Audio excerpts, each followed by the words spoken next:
완성에 대한 부분. 우리 항상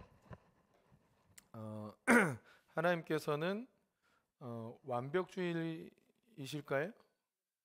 아니면 완벽주의자입니까? 완벽하십니까? 완벽하신 분이죠. 완전하신 분이죠. 완전하면 안 된다 뭐 이런 분은 아니에요. 근데 완전하신 하나님이에요. 하나님께서 만드실 이 구원의 역사도 하나님의 완성이 있어요. 자, 우리 역사관에 대한 얘기를 할 때 세속적인 역사관이 있어요. 또 기독교적인 역사관도 있겠죠. 성경적인 역사관. 자, 이 차이가 뭘까요? 이 세속적인 역사관을 뭐라 부를까요? 역사는 반복된다. 그렇죠. 순환적인 역사관이라고 불러요. 일반 세속적인 역사에서는 역사는 반복된다. 돌고 돈다. 그런 거 같잖아요. 또 실제로. 사람이 태어나고 자라고 또 늙고 그리고 죽고 계속 반복되는 것 같죠. 나라도 일어나고 부흥하고 또 뭐 고점 찍었다가 서서히 쇠락하고 망하고 다른 나라 일어나고 뭐 계속 반복되는 것 같잖아요. 그래서 순환적 역사관이라 불러요. 세속적 역사관은. 실제로 세상은 그런 것처럼 보입니다. 실제로 그렇게 보입니다. 또 근데 성경적 역사관이 있어요. 이거는 순환적이지 않고 직선적이에요. 직선적 역사관. 그러니까 뭔가를 향해 간다는 거죠. 어떤 목표와 목적이 있고 어떤 완성을 향해서 나아가는 거예요. 근데 이걸 잘 구분해야 되는데 성경적 역사관이 직선적인 역사관이니까 사람이 갈수록 좋아진다는 뜻이냐? 그런 뜻은 아닙니다. 사람은 좋아집니까? 갈수록? 정말 이렇게 오히려 세속적인 역사관에서의 그 진화론 쪽 생각하면 사람이 약간 계속 좋아지는 것처럼 보이잖아요. 근데 전혀 그렇지 않아요. 그 원시인이 있었을까요? 일반 역사에서는 원시인이 있었다고 얘기하잖아요. 그죠? 근데 여러분들 거기 가보세요. 그 구석기나 신석기 유적지를 한번 가보세요. 그거는 거의 그냥 소설 같아요. 이 사람들이 정말 이렇게 살았을까를 생각해보면 그렇지 않아요. 사실상. 근데 그런 게 나오니까 그런 걸 만든 것 같아. 진짜 보면. 정말로 그러거든요. 별로 그렇게 그 역사적 구석기, 신석기 이런 거 만든 그 자료나 유물들이 그렇게 막 많은 것도 아니고 충분히 소설과 이야기를 덧붙여서 그렇게 단계를 만들 수 있는 그런 얘기들이 많거든요. 그런데 직선적이니까 근데 그 세속적인 역사관이 오히려 진화론을 바탕으로 해가지고 인류가 막 원시인에서 뭐 돼가지고 갈수록 진화되어 오는 것 같고 화성도 갈 거야 막 이런 거 같고 이런 거 같은 점 보이잖아요. 그죠? 근데 안 그래요. 이런 관점이 아니에요. 근데 또 성경적인 역사관은 오히려 이렇게 사람이 죄인이니까 이 죄인이 안 바뀌잖아요. 죄인이 나아지지 않잖아요. 옛날이나 지금이나 앞으로나 늘 죄인으로 살 거 아니에요. 그러니까 나아지지 않으니까 직선적인 역사관이 성경적인가 이렇게 보기가 어렵게 생각할 수 있죠. 근데 이들의 관점이 다른 거예요. 자, 성경적으로는 사람이 죄인이니까 나아지지 않습니다. 그래서 오히려 순환적인 것처럼 보입니다. 그죠? 계속 돌고 도는 것처럼 보여요. 이 사람의 사람의 죄성을 직면하면 그래요. 또 오히려 세속적인 것은 진화론을 바탕으로 하고 있으니까 갈수록 뭔가 좋아지는 것처럼 보이니까 이게 직선적인 것 같아. 근데 그거를 또 의미하는 것도 아니에요. 역사관에서 이제 보는 초점은 실상 그 나라를 보고 하는 거예요. 계속 나라가 이렇게 돌고 일어났다가 뭐 부흥했다가 망했다가 이런 게 계속 반복된다는 얘기예요. 근데 하나님 나라는 어떻게 돼요? 하나님의 나라는 계속 반복되나요? 그렇지 않아요. 우리가 계시가 어떻게 된다 그랬죠? 계시가 점진성이라죠. 점진성. 계시의 점진성. 계시는 처음에 씨앗처럼 왔다가 계속 구체화되고 확실해지고 완성을 향해 나간다. 그러니까 예수 그리스도가 구원의 길도 마찬가지로 여자의 후손으로 왔는데 또 그분이 뭐 임마누엘이시고 등등 많은 계시들이 완전히 성취돼서 예수님으로 나온다. 여기서는 여자의 후손이 너의 머리를 상하게 할 것이다. 이게 무슨 말인지 몰랐는데 예수님께서 십자가에서 죽으실 때 보니까 이 뜻이 이 뜻이구나 하고 완성된다는 거죠. 계시의 점진성을 얘기한 거예요. 이게 진화론하고 좀 비슷해 보여. 이렇게 보면. 뭐 영화하지 마세요. 근데 계시의 점진성. 자, 하나님 나라는 이런 형태로 계속 뭔가 목적을 향해서 전하고 있는 거죠. 그럼 여기서 하나님 나라가 이만큼 시작했어요. 그러다 하나님 나라가 점점 커져갔어.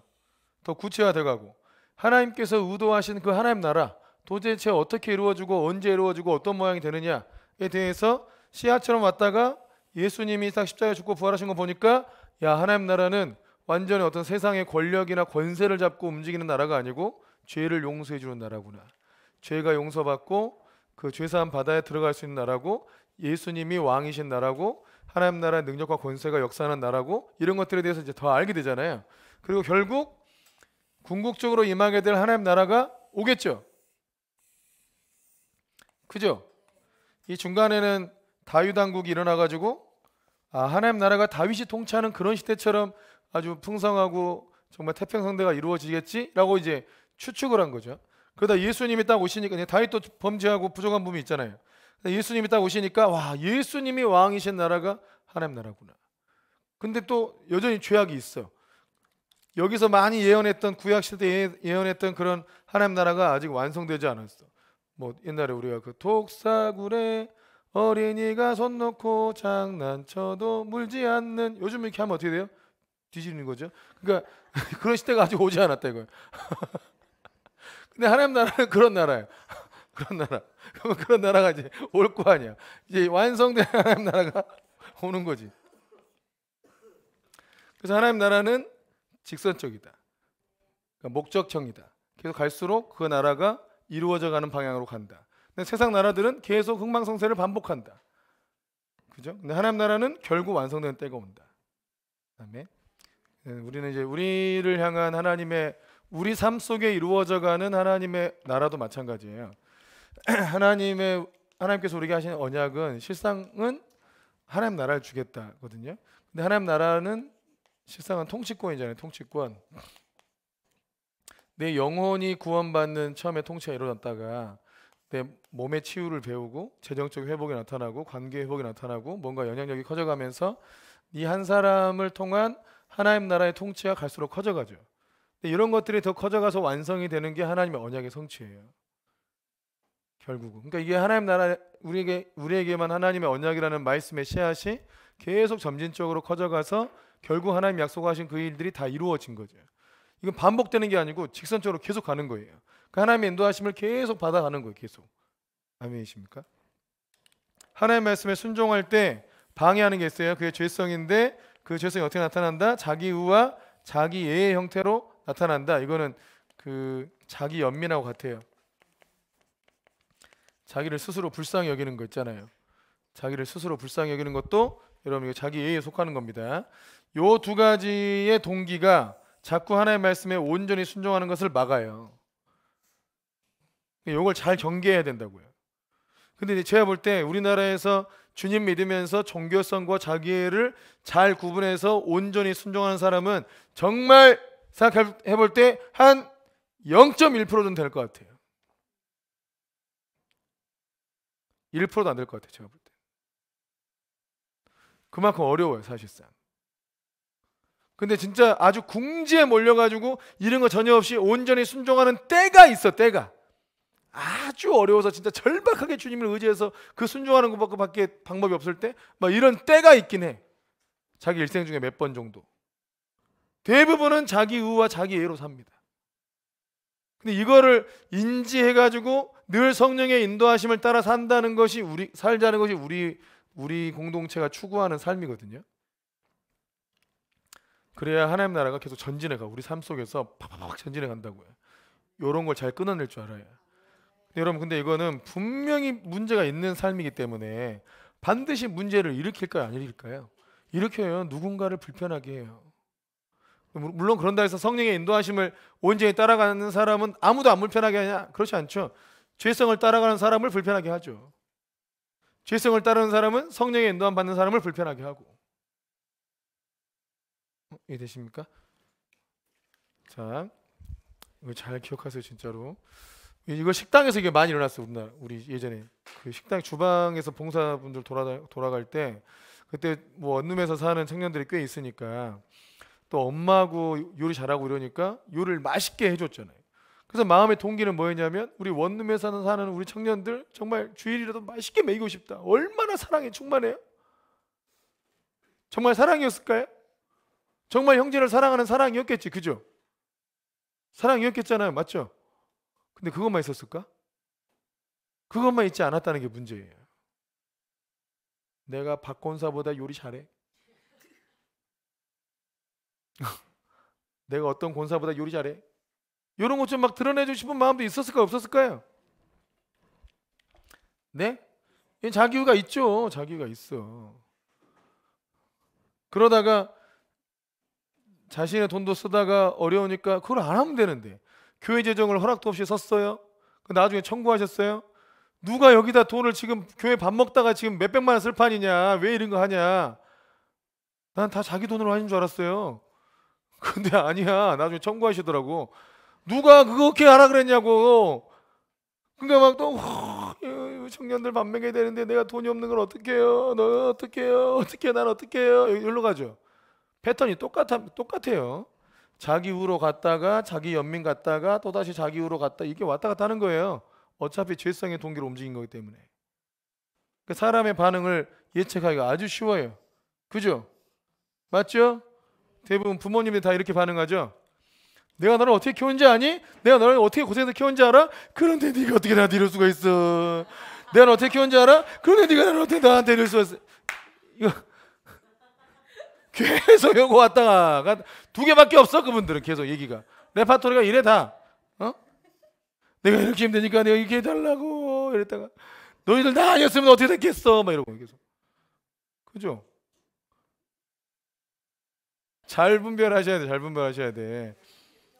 요즘은 우리는 진짜 우리 교회는 제가 느낄 때 이미 주님께서도 약간 인정하셨잖아요. 순종하는 공동체라고. 난 그거 진짜 감격이었어요. 우리가 일종의 그 아브라함이 이제 네가 나를 경외하는 줄 아노라 하는 그 시험을 꼭 통과한 느낌이었어요. 그래서 진짜 우리 공동체에서 이거 찾아보기가 진짜 쉽지 않아요. 자기 연민에 빠진 사람 우리 공동체 찾아보기가 쉽지 않아요. 또 자기 의에 이런 사람 죄 찾기가 너무 우리 공동체에 없어 별로. 그잖아요. 근데 다른 공동체 가보세요. 이럴까봐 겁나가지고 말 한마디도 잘 못하겠어요. 또 뭐 해주는 걸 뭐 받기가 두려워 죽겠어. 이럴까봐. 선한 뜻으로 한다고 하는데 다 이게 섞여 있다니까요. 그러니까 여러분, 우리가 성숙해 가는 것은, 또 하나님의 완성을 향해 가는 거는 최대한 이거에 대한 동기를 없애는 거예요. 근데 그리스도인들은 이게 없애는 게 돼요, 안 돼요? 됩니다. 진짜 그리스도인들은 죄성을 이길 수 있기 때문에 요게 된다고요. 일반 자연인들은 난 정말 선한 일하고 아무도 나를 몰랐으면 좋겠어. 진짜 아무도 모르게 선한 일을 하고 싶어. 그런데 내가 선한 일 할 때 누가 와서 몰래 사진 좀 찍어서 기사 좀 내주면 좋겠어. 이 생각을 하는 게 인간이야. 자기애가 숨어 있는 거지. 자기애가 들어가 있고. 또 그렇게 열심히 했는데 누가 사진 안 찍어줘. 누가 알아서 좀 신문 광고 안 내줘. 그럼 막 억울해하잖아. 자기 연민. 난 불쌍해. 난 재수도 없어가지고 그런 인간도 없고 막 이런 생각하잖아요. 인간이 그래, 이게 자연인들은. 그러나 하나님의 사람들은 죄성을 이길 수 있기 때문에 진짜로 이게 없게 주님을 따르고 사랑할 수 있다. 또 영혼들을 사랑할 수 있다. 그래서 우리가 그 수준에 이르는 것이 우리가 계속 인도함 받고 훈련받는 목적이에요. 아멘이시죠? 근데 그런 영적인 훈련을 받지 않았음에도 불구하고 당연히 이거 이기면서 하는 거죠 라고 생각할 수 있잖아요. 수련이 아직 덜 돼서 그래요. 아직 자기 인식이 잘 안 돼서. 그거 안 돼요. 훈련 없이 안 됩니다. 어쩌다 한번 되는 거지. 근데 어쩌다 한번 된 것도 그게 마음속에 나는 그랬었지 뭐 이런 게 남아있어. 자, 베드로후서 3장 11절 13절 한번 읽어보겠습니다. 베드로후서 3장 11절 13절 시작. 이 모든 것이 이렇게 풀어지리니 너희가 어떠한 사람이 되어야 마땅하냐. 거룩한 행실과 경건함으로 하나님의 날이 임하기를 바라보고 간절히 사모하라.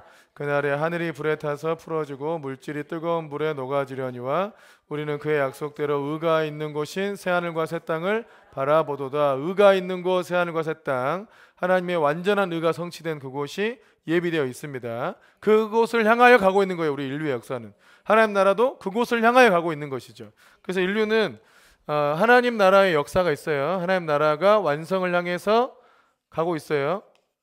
아멘이십니까? 하나님 나라의 왕이신 예수님께서 십자가에서 죽고 부활하심으로 하나님 나라의 문을 연 거예요. 사실상 하나님 나라 문을 열어서 그 나라가 2000년 가까이 유지되어 왔잖아요. 믿는 자들의 삶 속에 하나님 나라가 유지되어 왔고, 뿐만 아니라 하나님의 언약이 성취되어 가는 쪽으로 이 하나님 나라, 완성된 하나님 나라를 향해서 가고 있어요. 그 중요한 게 1945년에 일어났던 이스라엘의 회복이 있었죠. 이스라엘의 회복이 약속의 성취에 속하죠. 그죠? 이게 성취에 속하고 또 놀랍게도 우리가 처음에 이스라엘 갔을 때 기억나시나요? 처음 이스라엘 갔을 때 예루살렘 구시가지에 행진하는 이게 있어요. 근데 이게 굉장히 놀랍고 신비한 일이에요. 전 세계의 150여 개국에서 자기 돈 들여서 그 날짜에 그 초막절에 예루살렘을 다 방문해요. 그리고 예루살렘 그 초막절에 그날 하루가 있어요. 하루에 예루살렘 시가지를 다 돌면서 그러니까 엄청난 인파가 그걸 도는 거예요. 전부 깃발 들고 와 뭐 이상한 뭐 복장하고 다. 근데 주제는 다 하나예요. 전부 이스라엘을 위로하고 축복하기 위해서. 전부 이스라엘을 위로하고 축복하기 위해서 그 시가지 행진을 몇 시간을 합니다. 그 큰 동네도 아니에요. 구 예루살렘 시가지가 크지 않아요. 근데 거기를 그때 몇 명이랬던가? 4만 명이랬던가? 우리 갔을 때 4만 명이 150여 개국에서 와가지고 거기를 행진했다고요. 근데 매년 그 수가 늘고 있어요. 근데 하나같이 전부 다 이스라엘을 축복하려고 그래. 근데 그걸 보고 유대인 납비들이 건물 밖에 나와가지고 보고 구경하고 저 사람들 뭐하는데 저거 하냐. 근데 전부 이스라엘 너희는 외롭지 않다. 너희는 혼자가 아니다. 이런 편말을 다루고 막 가거든요. 그걸 보고 뭐 우는 랍비들도 있어요. 놀랍게도 그 행진을 하는 사람들은 전부 누구게요? 전부 예수님 믿는 사람들. 그 유대인 랍비가 저주하는 그 예수님 믿는 사람들이 전 세계에서 초막절만 되면 그 예루살렘에 찾아와가지고 전부 다 이스라엘을 축복하고 있는 거예요. 그럼 이사야 40장에 이스라엘을 위로하라 내 백성을 위로하라 그 말씀의 성취로 보는 거예요. 이 사람들이 우는 사람들이. 그럼 야 진짜 예수님 믿는 사람이 우리를 축복하는구나. 예수님이 시켜서 이거 하는구나. 그럼 예수님이 진짜 우리 하나님이구나 하고 깨닫는데요. 그렇게 이건 제가 거기서 그때 거기 갔을 때 이스라엘이 회복된 걸로 전 놀란 게 아니고 거기 그 초막절에 그거 하는 걸 보고 하나님은 신실하시다. 이게 마음에 확 들어오더라고요. 그러니까 당장 빨리 이루어지는 것도 신실하다고 느껴질 수 있잖아요. 그래서 저는 2000년 지난 약속 이사야 때부터 거의 2700년 800년 지난 약속을 하나님이 이루시는구나. 다 잊어버려도 그냥 야 2000년 지난 걸 내가 어떻게 지키냐 이럴 수 있잖아 사실. 근데 그것을 다 기억해서 이루어내시는구나. 이게 너무 놀라웠어요. 그래서 하나님은 신실하시다. 아멘. 그래서 하나님 나라가 지금도 계속 진행되고 있습니다. 경기 침체가 와가지고 한번 전 세계가 한번 뒤집어질 것 같긴 한데 그 모든 것도 하나님의 마지막 때의 징조로 기록되어 있잖아요. 초인플레이션이 이미 기록되어 있잖아요. 또 어떤 전쟁도 기록되어 있어요. 지금 뭐 우리 누구야 그 푸틴 형님이 핵폭탄 핵미사일 배치했다면서요. 정신 나간 새끼 아주. 근데 그것도 하나님의 어떤 마지막 때의 전쟁에 예비되어 있어요. 다 작정된 거예요. 근데 결국 그것은 하나님 나라의 성취를 위해서 가고 있다는 거죠.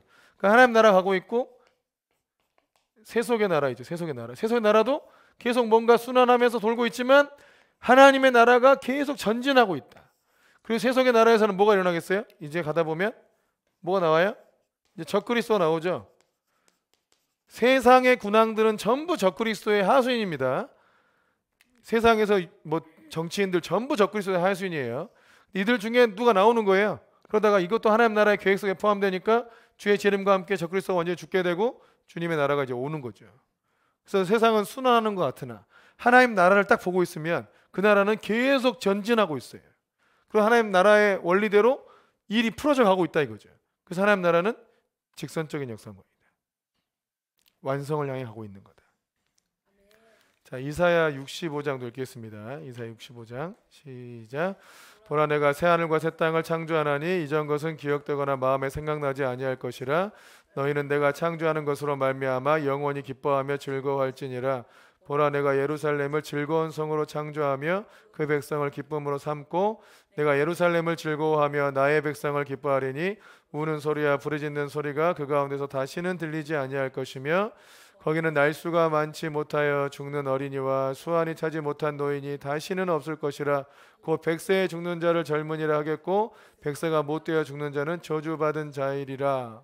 그들이 가옥을 건축하고 그 안에 살겠고 포도나무를 심고 열매를 먹을 것이며 그들이 건축한 데에 타인이 살지 아니할 것이며 그들이 심은 것을 타인이 먹지 아니하리니 이는 내 백성의 수완이 나무의 수완과 같겠고 내가 택한 자가 그 손으로 일한 것을 길이 누릴 것이며 그들의 수고가 헛되지 않겠고 그들의 이거 길었나 이거?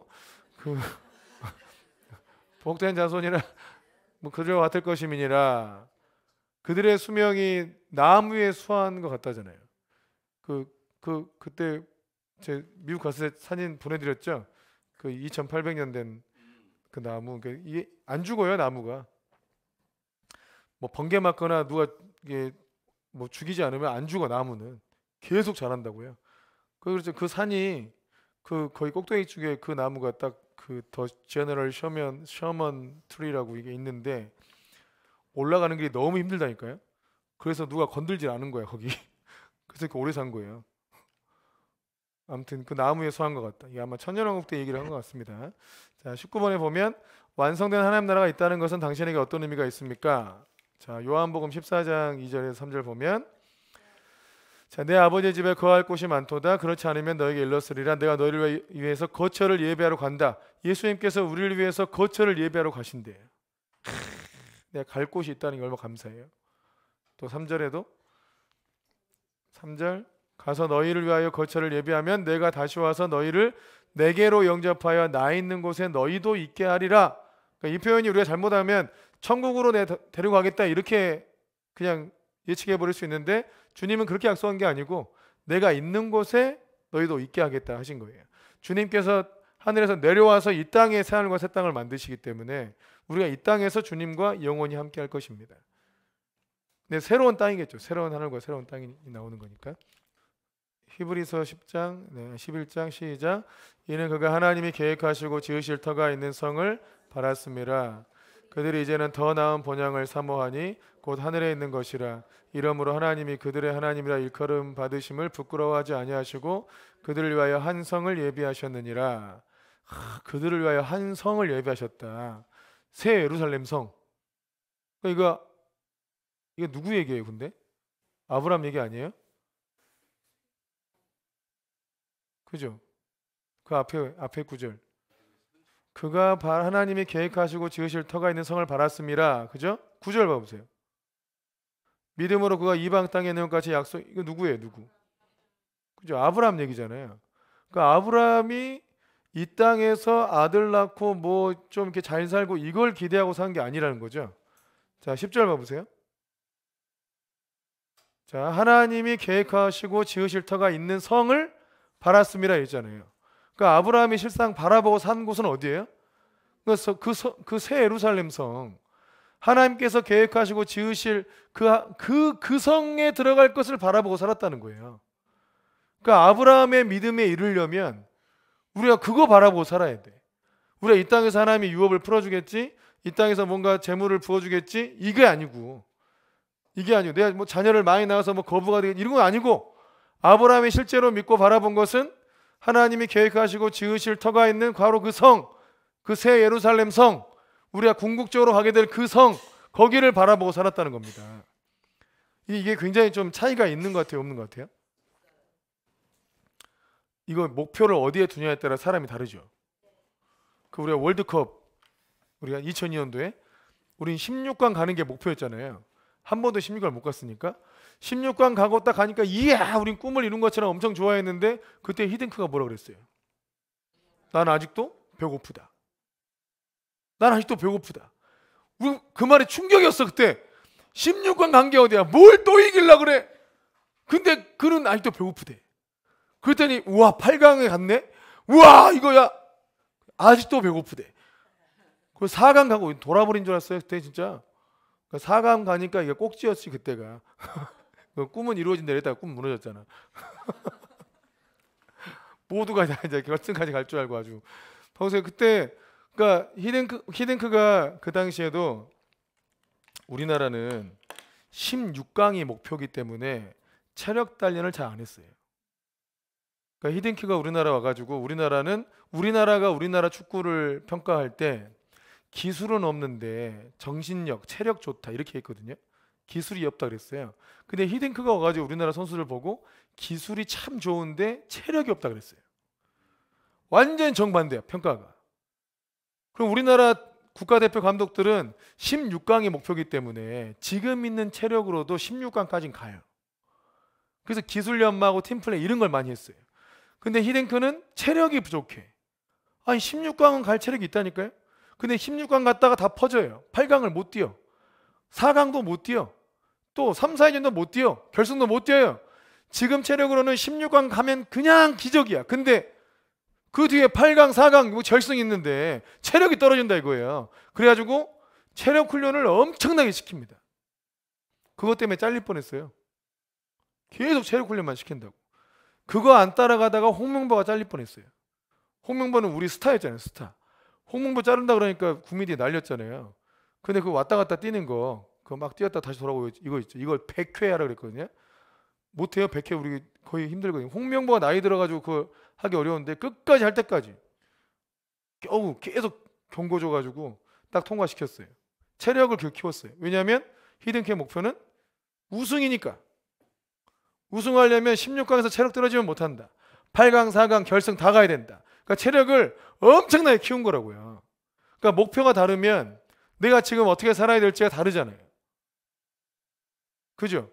우리가 당장 내 앞에 있는 문제 하나 해결되면 돼 라고 생각하고 그냥 열심히 그냥 그 정도로 생각하고 그냥 신앙생활 하고 있으면 그 다음에 갈 곳을 어떻게 가려고 그래? 그 다음에 갈 곳을 어떻게 가려고 그러냐고.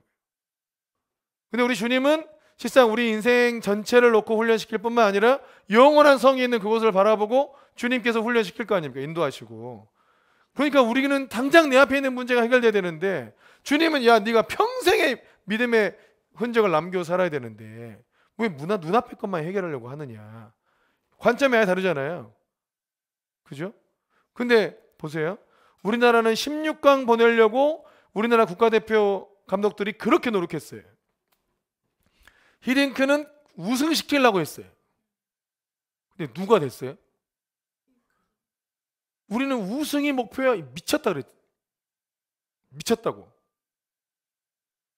근데 우리는 16강 현실적인 목표 세워놓고 열심히 훈련시킨 감독들은 다 떨어졌어. 차범근 맞아.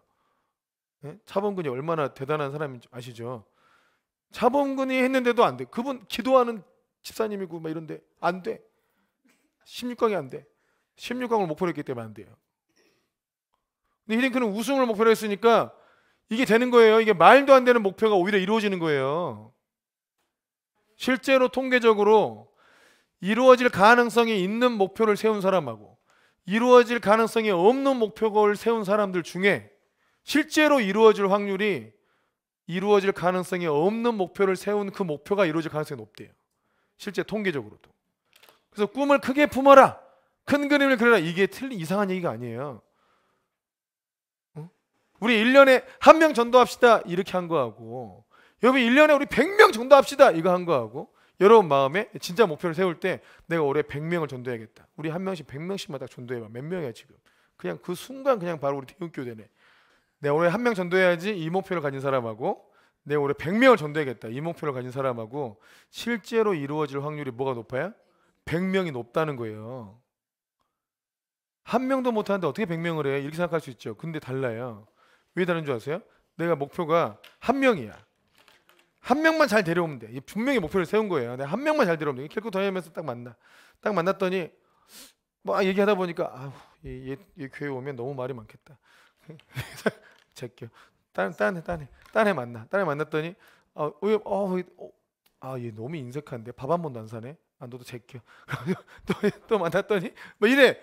목표가 한 명이면 자꾸 제껴요. 한 명만 데려오면 되니까. 근데 100명을 데리고 와야 돼. 100명을 데리고 왔는데 야 100명 중에 말 좀 많은 애도 있어야지. 너도 와. 그리고 야 100명 중에 야 지금 밥 좀 안 사는 애 있을 수 있지 뭐. 데리고 너도 오고. 사람이 품어져요. 비전이 크면 사람이 품어진다고요. 그게 별 문제가 안 되게 느껴진다고. 그냥 이 사람 하나 잘 키워야지 이렇게 하면 이게 엄청 힘들어져요. 제자 삼을 때도 그래요. 나 딱 한 명, 수제자 한 명만 딱 키워야겠다. 이렇게 하면 그거 키워질까요? 그런 사람이 제자 못 남기고 죽은 거예요. 많은 제자를 키워야지 하면 그 중에 어떤 사람이 나오는 거예요. 그 중에 걸출한 사람이. 한 명 하면 자기 마음에 맞는 사람 찾기가 세상에 있어요, 없어요? 응? 나한테 맞춰줄 사람이 있어요, 없어요? 없어요. 그런 사람은 주님밖에 없어요. 주님도 힘들어. 응? 잘 기억하세요. 나 같은 사람 어디 있어? 이런 생각하고 살잖아, 우리. 그죠? 그런 생각할 수 있잖아, 우리가. 나 같은 사람, 나는 모든 사람한테 다 맞춰 살 수 있어. 뭐 이런 생각하잖아요. 특히 부부관계 안 좋을 때 내가 왜 이 인간하고 살아야 되나? 내가 누구랑 살아도 잘 살 텐데 이런 생각할 때 있잖아요. 아니 부부 사이 안 좋을 때 살다 보면 안 좋을 때 내가 진짜 이 인간 아니면 누구랑도 다 잘 맞춰 살았을 텐데 더 행복하게 살 텐데 이런 생각을 한 적이 있어요. 지금 하고 있다는 뜻이 아니고 여러분 지금 그런 생각 한 적이 있어요, 없어요? 있잖아요. 그죠? 우리는 그런 생각을 한다니까요. 내가 괜찮은 줄 알아요. 그냥 나를 맞춰줄 사람이 없다니까요. 나를 맞춰줄 사람이 없어요. 잘 기억하세요. 한 명 전도해야지 이렇게 생각하지 말아요. 내가 100명 전도해야겠다. 학원도 똑같아. 아 여기서 몇 명만 도우면 되네. 이러면 절대 안 와, 그 사람은. 여기서 몇 명만 도우게 연습하면요 절대 그 일은 안 이루어진다고요. 잘 기억하라고요. 우리 플립러닝이나 잘 생각해. 여기서 몇 명만 도우면 되겠어. 몇 명만 도우면 그냥 좀 다 괜찮아질 것 같아. 그 일은 안 이루어질 가능성이 훨씬 높아요. 그냥 꿈을 크게 가져야 돼. 내 학원 우리 100명 여기 못 들어와. 100명 못 들어오거든요. 근데 100명을 목표로 해. 그럼 생각할 거 아니야. 100명을 받으려면 내가 어떤 부모가 너무 말을 많이 해. 어떤 부모는 자꾸 이렇게 회비를 늦게 줘. 100명이 넘어가는데 그런 사람이 있겠죠. 있겠잖아요. 그것 때문에 너무 힘들어하면 안 돼. 100명이 넘어갈 사람 뭐 몇백 명 올 수도 있는데 별의별 사람들을 내가 다 감당해야겠다 이렇게 생각하면 마음이 넓어져요. 그리고 품어집니다, 실제로. 그러겠죠? 너무 목표를 작게 잡으면 그것이 일이 오히려 안 돼요.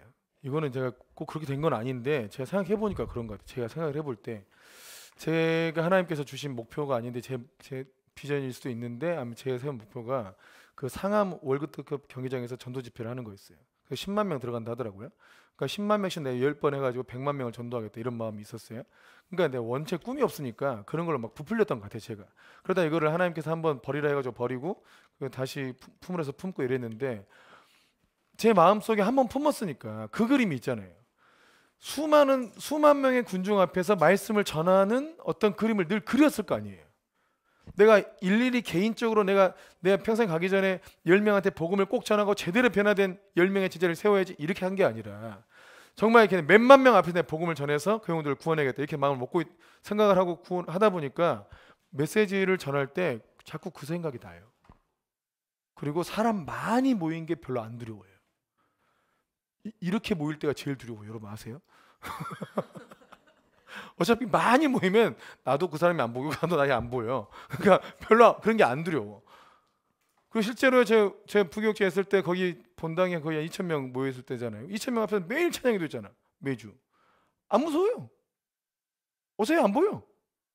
근데 그걸 계속 하다 보니까 메시지도 전할 때요. 그렇게 전해져요. 굉장히 강력하게 전하죠. 저거 원래 성격이 그런 성격이 아닌데 강력하게 전해져. 그래서 우리가 거기서 끝나고 올라와가지고 우리 와우리 교회에서 금요철에 청년들 헌신 예배 인도해달라고 해서 인도를 했는데 사람들이 너무 예상으로 많이 왔다 그랬죠. 원래 그렇게 한 2, 30명 모이다가 갑자기 제가 온다니까 400명이 모였어. 그건 어떤 부흥사가 와도 그렇게 모인 적이 없었대. 왜냐면 제가 거기 사역하다가 왔으니까 집사님들이 막 소문내가지고 야, 그 김치현 전사님이 지금 목사님이 돼서 온대 막 이래가지고 막 사람들이 벌벌 모인 거예요. 늘 그렇게 모인 줄 알았지. 근데 아니 거기서 설교를 했는데 설교를 너무 강력하게 했어. 그래가지고 이단현 선수 그런 거 아니에요? 거기서 너무 강력하게 설교를 했는데 거기 왔던 분이 그래요. 야, 이 목사님 2만 명도 아깝다고 설교를 너무 세게 해가지고.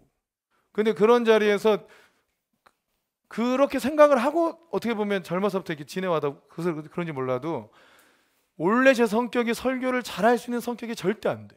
또 담대하게 전할 수 있는 성격도 안 되거든요. 근데 그 꿈이 사람을 만든 것 같아요. 내가 그냥 30명, 40명 혹은 몇백 명 모인 교회에서 설교해야지 이렇게만 꿈을 꿨으면 그렇게 절대 설교 안 했을 거예요.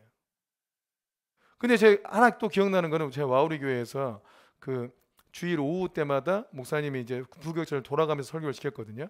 그러니까 사도행전을 이렇게 연속으로 이렇게 설교를 하는 거예요. 제가 1장 1절부터 8절까지 설교했으면 그 뒤로 9절부터 뭐 10절까지 다음 타자 하고 뭐 이런 거예요. 근데 절대 내가 몇 절부터 몇 절까지 하는지를 미리 알려주지 않아요.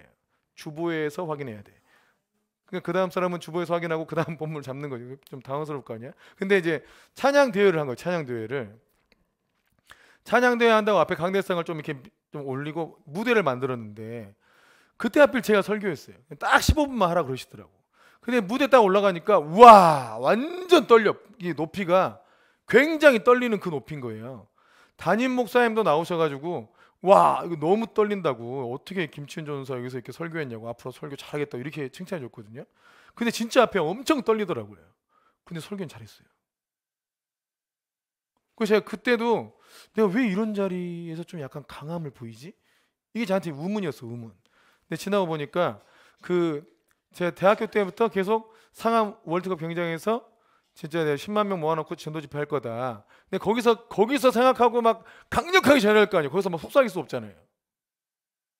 그 경기장에서 안녕하세요. 뭐 이렇게 이럴 수 없잖아. 막 선포할 거 아니야. 그죠? 그렇게 생각을 했던 것 같아. 아멘이십니까? 여러분 그래서 여러분 그 눈앞에 있는 목표는 안 이루어져요. 그렇게 세우는 게 아니에요. 멀리 보고 크게 세워야 돼 목표를. 그걸 놓고 막 기도해야 돼요. 그걸 놓고 그것을 감당할 수 있는 사람이 되게 해달라고 기도를 해야 돼. 그래서 조용기 목사님은 세계 최대 교회가 되게 해달라고 30대부터 그렇게 기도했다잖아요. 근데 그건 이루어지잖아. 그게 이루어져요. 희한하게 그게 이루어져. 사람이 이루지 못할 것 같은 목표는 이루어져요. 근데 자기가 자기 힘으로 할 것 같은 목표는 안 이루어져요. 근데 하나님 방법이래요. 우리 힘으로 이룰 수 있는 걸 약속하네. 그러지 않잖아요. 그러면 이루어질 가능성이 없는 걸 약속하냐고 하나님이. 그러지 않고 이루어질 가능성이 있는 걸 약속해. 그게 진리라니까요. 오히려 사람이 하나님이 주신 약속을 온전히 진짜로 믿으면 그 약속은 이루어질 가능성이 훨씬 높아요. 하나님이 개입하지 않는다 하더라도 훨씬 큰 비전을 품어야 된다고요. 아멘이십니까? 이게 진짜 중요한 얘기예요. 제 친구가 그 고등학교 때 친구가 태권도를 굉장히 잘했거든요. 쉬는 시간마다 애들 패고 있는 애가 있었어요.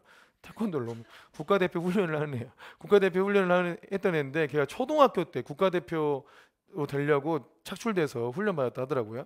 근데 초등학생을 국가대표 훈련 시킬 때 어떻게 시킨 줄 아세요? 초등학생 애가 국가대표로 뽑힌 국가대표 선수로 키우려고 뽑은 거예요. 그 애를 어떻게 훈련시키냐면 왜 대학생하고 붙여요? 대학생 선수하고 붙여. 초등학생 애를. 그럼 어떻게 될까요? 뒤지게 터집니다. 진짜 키도 크고 힘도 세. 싸우면 안 돼. 그러니까 뒤지게 찍히고 바뀌고 막 엄청 두드러 맞기만 한대요. 초등학생 애가 대학생 애를 싸우니까 그렇게 두드러 맞는데요. 근데 우리나라 사람들이 우리나라 축구 선수가 유럽파 그 리그하고 싸우면 어때요? 꼭 초등학생이 대학생하고 싸운 것 같아. 근데 우리나라에서 실력 발휘 잘해요, 못해요? 못해요. 그 두려움 때문에. 근데 계속 두드러 맞다 보면 이제 대학생이 만만해 보일 때가 온대. 계속 맞다 보면 대학생이 만만해 보일 때가 온대요. 그러면 희한하게 힘이 더 세진 거 아니잖아요. 기술이 갑자기 좋아진 것도 아니고. 근데 그 대학생이 만만해질 때가 오면 잘 안 진대요. 게임을 하면 잘 안 진대. 그거 너무 희한하지 않아요? 네, 그러니까 처음에 초등학생하고 실력 차가 실제로 많이 나는 거예요. 그 대학생도 그냥 동네 체육관장 다니는 애가 아니야. 실제로 국가대표를 하려고 온 애란 말이에요. 같이 훈련을 받아. 근데 초등학생을 키우려고 대학생 국가대표 후보랑 붙인다니까요. 그러면 초등학생은 무조건 터져. 처음에는 뒤지게 두드러 맞고 터지고 이러는데 나중에는 그렇게 커 보이는 대학생 그 선배가 서서히 이제 안 커 보이고 그냥 선수로 보이는 때가 온대요. 이 때가 와. 그러면 그때부터는 지긴 지는데 잘 안 진대요.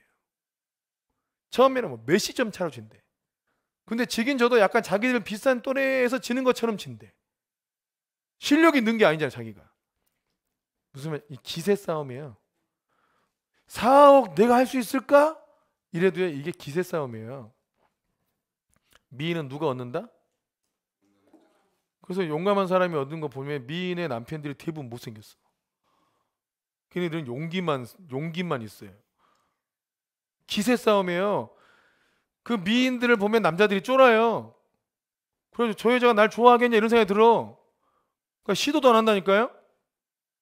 기세 싸움이야. 근데 지는 어차피 얼굴이 안 되니까 용기를 내보자 하고 찔러본 사람이 미인을 얻는 거예요. 어? 똑같아요. 비전도 그래. 비전도 엄청 큰 비전을 꿈꿨는데 하나님이 약속한 걸 딱 품었는데 야 이게 내가 되겠어? 이게 이루어질까? 이러고 있으면 그래서 안 이루어져요. 근데 자꾸 이거를 기도하고 구하다 보면 제가 내년에 하나님께서 세계적인 부흥사로 쓰신다. 너무 멀리 느껴지거든요. 그게 되겠어 이런 생각이 들어요. 또 부흥사는 자기가 하고 싶다고 되는 게 아니잖아요. 누가 불러야 가지. 그잖아요. 나 불러준 데 없잖아 지금도. 그 누가 나를 불러줘야 간단 말이에요. 어떻게 연결해 가야 돼. 근데 그거를 안 이뤄줄 것 같아. 근데 그거 너무 멀리 있는 하늘에나 있는 그런 비전처럼 보여. 근데 계속 기도하고 막 자기가 그걸 품고 있잖아요. 그러면 그게 금방 될 것처럼 느껴지는 때가 와요. 그럼 그게 만만해 보이는 거예요. 그럼 자기가 어느새 그것이 받아들여진다고요. 그게 믿음으로 온 거예요. 이게 만만해질 때. 이거 되겠구나 이럴 때. 이 피아노 학원에 100명이 들어온다? 이게 되겠어? 여기 막 애들 줄 서서 피아노 학원 레슨 받으려고 막 서 있어 여기에. 말도 안 돼. 근데 될 수도 있지 뭐. 그럼 그때쯤 되면 학원 옮기지. 플립놈도 옮기지. 드디어 저기로 가지 막 이런. 그래야 꿈을 꾸지. 그냥 좀 2배나 되자 이렇게 생각하면 안 되고요. 큰 꿈을 꿔야 돼요. 그게 진짜 허무맹랑한 얘기가 아니고 내 안에 진짜 금방 일어나겠다 싶을 만큼 기도해야 돼. 그때까지. 그런 게 이루어져요. 그러니까 아브라함이 완성된 하나님 나라를 바라보고 살았잖아요. 그게 믿음을 키운 거예요. 그게 세상과 구별된 삶을 살게 해준 거라고요. 단지 내가 좀 이렇게 내년보다는 좀 더 거룩하고 이렇게 산 게 아니고 완성된 하나님 나라를 바라보고 산 거예요.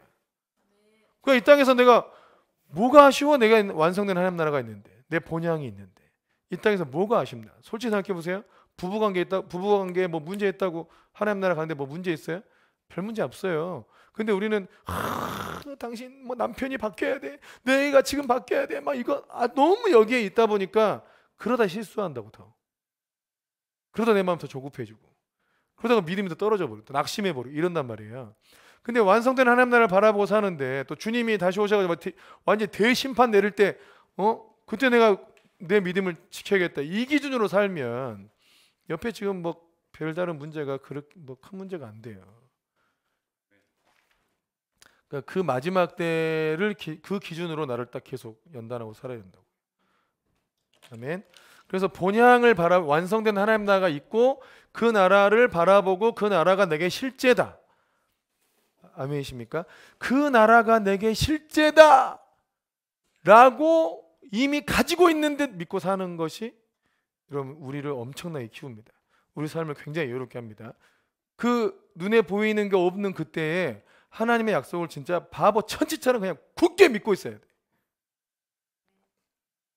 제가 이거 얻고 그걸 깨달은 거예요. 그걸 정말 굳게 믿어야 돼요. 왜냐하면 주의 약속처럼 확실한 게 없거든요. 무조건 이루어져요. 그거는 시간의 문제일 뿐이에요. 근데 시간은 뭐의 시간이냐? 우리의 성숙의 시간이에요. 우리의 성숙도의 시간이기 때문에 우리가 그 약속을 오히려 더 잘 믿고 있는 것이 우리의 성숙을 빠르게 만들어줘. 기억하세요? 자꾸 실망하고 낙심하고 현실에 안주하고 이런 것보다도 하나님의 약속을 계속 믿고 주장하고 있는 것이 우리의 믿음을 더 빨리 이르게 해준단 말이에요. 아멘이시죠? 그러니까 계속 믿으라고요. 흔들리지 말고. 약속하신 거는. 아멘이시죠? 그래서 이 완성이 이제 복음의 내용이 들어가 있는데 우린 창조를 믿어요. 타락도 믿어요. 구속도 다 믿어. 근데 완성을 잘 안 믿어. 그 완성이 내게 실제가 되어 있지 않다 이거예요. 창조도 내게 실제예요. 타락도 실제죠. 구속받은 것도 실제예요. 십자가의 은혜도 실제고 부활의 은혜도 실제예요. 우리는. 그런데 완성이 아직 실제가 아니에요. 여러분 하나님 나라가 완성된 하나님 나라가 우리에게 예비되어 있다는 것을 실제적으로 믿기를 주의 이름으로 축복합니다. 이게 실제가 돼야 돼요. 여러분 하나님이 100억을 약속했어요. 근데 내 통장에 들어와 있다고 믿어야 돼요. 내 통장에 들어와 있는 것처럼 이걸 봐야 돼. 그게 실제 우리거든요. 실제 우린 죽어서 갈 곳이 있어요. 안 죽어도 갈 곳이 있다고요. 이게 얼마나 좋습니까? 할렐루야. 아멘이십니까? 하나님께서 우리를 위해서 완전히 예비하신 그 나라가 있다는 것도 우리에게 실제가 되기를 축복합니다. 그 실제 그 하나님 나라 완성된 하나님 나라에 대한 믿음이 우리에게 실제가 될 때 우리가 또 한번 굉장히 놀라운 도약을 하지 않겠습니까? 아멘이십니까? 정말 죽음이 두렵지 않고 이 땅의 문제가 별로 두렵지 않아요. 여러분, 이 땅의 많은 문제들은 다 상대성이에요. 내가 중요하게 여긴 것이 문제가 있으면 큰일 난 것처럼 느껴지는 거예요. 그러니까 문제 일어날 때 내가 너무 격하게 반응했다. 그럼 내가 그걸 그렇게 소중하게 여기고 있는 거예요. 그거를. 자기 우선순위인 거예요. 근데 여러분, 우리의 생명과 우리의 모든 존재가 다 이미 주님에게 속해 있고 하나님 나라에서 이미 다 완전히 다 완성된 상태로 다 포장되어 있어요. 그럼 이 땅에서 일어나는 문제가 뭐 그렇게 대단한 문제가 뭐가 있겠습니까? 솔직히. 또 주님이 나를 위해 죽으셨고 나를 위해 사셨고 이거보다 더 큰 일이 없어요. 그렇게 볼 때 우리 인간에게 경험한 내가 이 땅에 살면서 경험하는 많은 문제의 아픔들이 그렇게 큰 일이 아니라고요. 아멘. 자, 승리하시기를 바랍니다.